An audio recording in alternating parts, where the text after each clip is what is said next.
ओम श्री साईनाथाय नमः। तो आइए आज की वीडियो का जो टॉपिक है वो 11 वचनों को लेकर के है। सुबह उठने से लेकर के रात को सोने तक को लेकर के है। अब मेन बात जो इस वीडियो में मैं आपको बताना चाहती हूँ वो आपके क्वेश्चंस पर ही आधारित है, क्योंकि जो भी हम क्वेश्चन लेते हैं जो आपके कमेंट्स से, उन सारे क्वेश्चंस को कई बार मिला करके एक वीडियो बनाने की कोशिश करते हैं ताकि आप लोगों के जितने भी क्वेश्चन हैं वो एक वीडियो के माध्यम से क्लियर हो पाएँ। बस यही एक मकसद होता है ताकि आप लोगों तक एक अच्छी जानकारी पहुंचे और कहीं हम आपको गुमराह ना करें और बिल्कुल एक साफ़ तरीके से आपको एक एक छोटी छोटी बात समझ में आए। तो 11 वचन जैसा कि आपको पता है कि हम सुबह पढ़ते हैं और रात को पढ़ते हैं, है ना।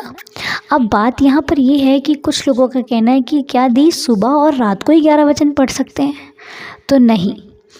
11 वचनों को आप एक मेडिसिन मान लो, है ना। देखो कोई भी चीज़ है जब आप उसको लगातार लेना शुरू करते हो ना तो वो चीज़ असर करना शुरू करती है, और जब आप उस चीज़ को कभी ले लिया कभी नहीं लिया, कभी ले लिया कभी नहीं लिया, तो वो काम तो करती है लेकिन अपने हिसाब से करती है। जितना आपने उसको लेते लेते गए उतना उसने काम किया, जब आपने नहीं लिया तो वो भी रुक गई उसी जगह पे। लेकिन जो निरंतर चलती हुई चीज़ है उसका असर ही कुछ और होता है ना। अब कहने की बात ये है कि जल्दी तो कुछ असर नहीं करता।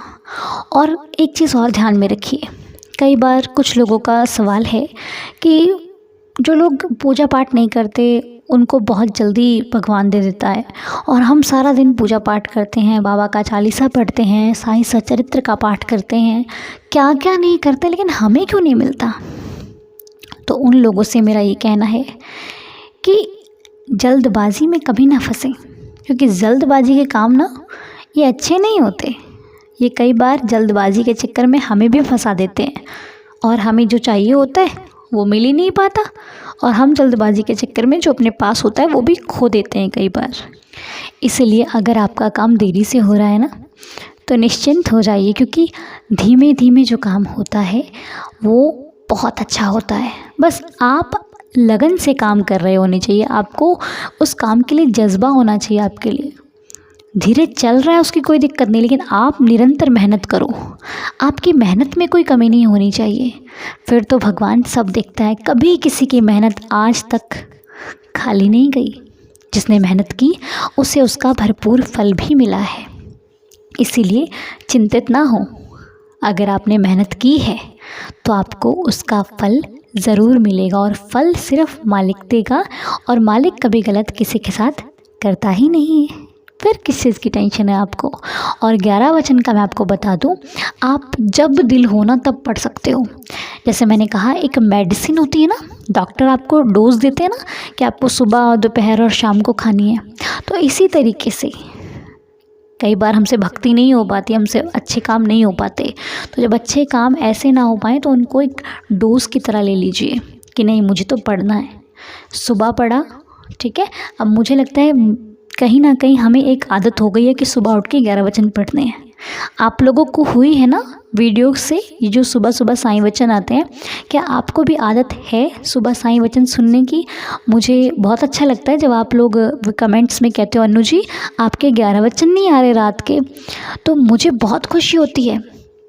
खुशी इसलिए होती है, मुझे बुरा नहीं लगता कि आप लोग मुझे बोल रहे हो अन्नू ने 11 वचन नहीं डाले, नहीं, मुझे इस चीज़ की खुशी होती है कि आपको कम से कम इंतज़ार तो है। इस इंतज़ार की मुझे बहुत खुशी होती है कि कम से कम कहीं ना कहीं मैं कुछ तो अच्छा कर पा रही हूँ ना। तो थैंक यू सो मच मेरे वेट करने के लिए, 11 वचनों का इंतज़ार करने के लिए। तो ज़रूर पढ़ें, आप यकीन मानो, मेरी बात नहीं माननी मत मानो, लेकिन एक दिन ना बहुत अच्छा होगा। पढ़ते चलो, बस फल की इच्छा छोड़ दो, फल देखा जाएगा, फल बाबा खुद देंगे। हमें तो बस 11 वचनों को एक मेडिसिन बना लेनी है, दवाई बना लेनी है कि हमें सुबह दोपहर शाम जब भी कहीं जाना है, किसी अच्छे काम के लिए जाना है तो लेकर ही जाना है। चाहे काम छोटा हो चाहे बड़ा, उससे मतलब नहीं है। आप अगर घर से निकल रहे हो तो आपको अपनी मेडिसिन लेनी है, 11 वचन पढ़ने हैं तो पढ़ने हैं, ठीक है। और उससे भी अच्छा करना है तो उदी ले लो साथ में। बस आपको कोई नहीं हरा सकता। ये मेरा पर्सनल अनुभव है, पर्सनल एक्सपीरियंस है जो मैंने किया है कि बाबा मुझे कभी अकेला नहीं छोड़ते। कुछ लोगों को मजाक लगता है, काल्पनिक लगता है, ये फालतू में वीडियोस के लिए बोलते हैं, तो उनको लगने दो, मुझे फ़र्क नहीं पड़ता।